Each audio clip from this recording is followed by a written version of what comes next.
அஸ்ஸலாமு அலைக்கும் வரஹ்மத்துல்லாஹி வபரகாத்துஹு.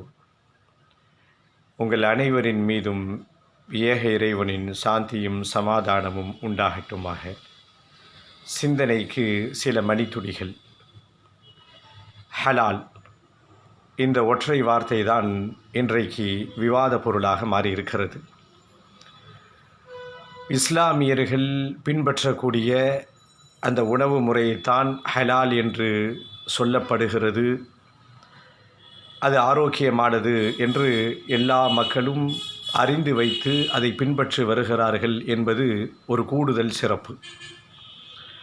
பல இடங்களில் ஹோட்டலில் நாம் போர்டு பார்த்துருக்கோம்.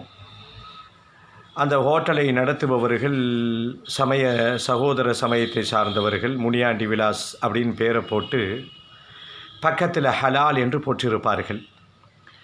இது இஸ்லாமியர்களுக்கு அவசியம் பின்பற்றக்கூடிய உணவு முறையாக இருந்தாலும் அது ஆரோக்கியமானது என்று உலக மக்கள் அனைவரும் அறிந்து வைத்திருக்கிறார்கள்.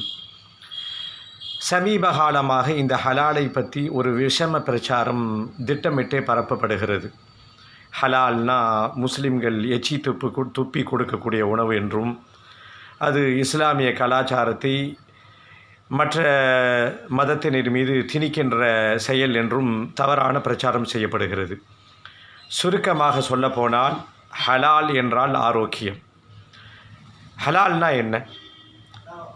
ஒரு மாமிசத்தை உண்ணுகின்ற பொழுது, அந்த மாமிசத்திற்காக வேண்டி பிராணியை அறுக்கப்படுகின்ற பொழுது, அந்த பிராணி உன்னுடைய கழுத்தை முழுவதுமாக வெட்டி விடாமல், துண்டிக்காமல், அந்த உயிர் நரம்பை அறுத்துவிட்டு இரத்தத்தை முழுமையாக வெளியேற்றி இறை பெயரை கொண்டு அறுத்து பலியிடுகின்ற இந்த செயலைத்தான் ஹலால் முறை என்று சொல்லப்படுகிறது. இது ஒரு ஆரோக்கியமானது.